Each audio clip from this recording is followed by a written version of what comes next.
updated the cable game object. Red cables can now be unplugged until the start button has been pressed. Before, it was quite annoying because players had to restart the level every time they accidentally plugged them into a wrong socket. Now there are also burnable cables that can only be used once. This allows for a nice trick where the ball can be trapped within two reflectors, which, for example, can then be used to power a cannon. Another addition is tubes in which the ball can travel. I am not sure yet whether they are a good addition to the game though.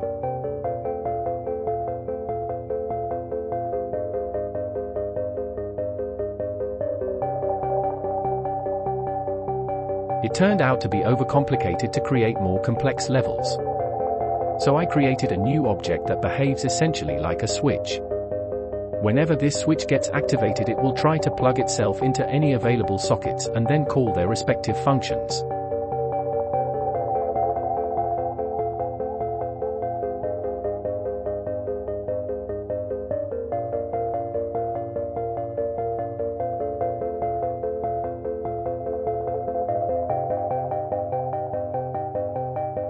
There is now a very basic main menu as well as a pause menu. The player's progress now automatically gets saved and there are 4 save slots that can be used. Getting the UI to work was actually surprisingly interesting. It works by using 2 cameras, one that renders the level, while another one is responsible for only rendering the user interface. This has 2 nice side effects. First, the UI will always render on top of everything. This could also be useful in an FPS, for example, where you want weapons to not clip through objects.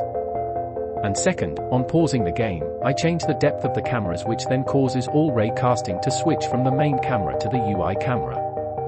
This effectively deactivates all interaction with the game objects, which is exactly what I want to happen when the game is paused.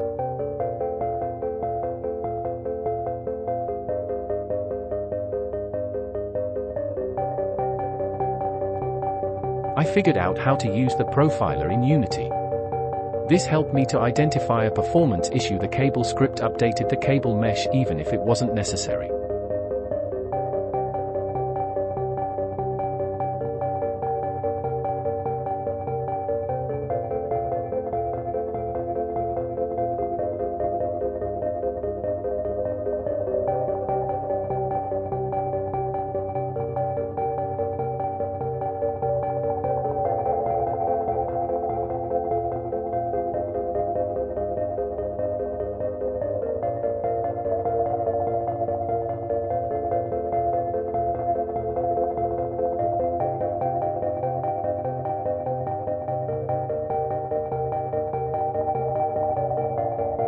I've read through the performance recommendations for Unity and updated my code accordingly.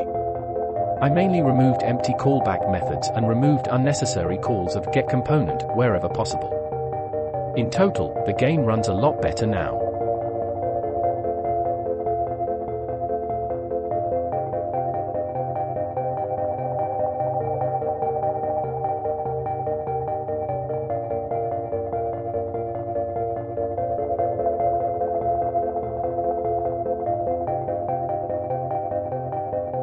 The boards look not that great compared to the rest of the game objects. Therefore, I decided to update the script that generates the borders. It now supports arbitrary meshes, so, if I ever want to change them, I can just create some new meshes in Blender and import them into Unity.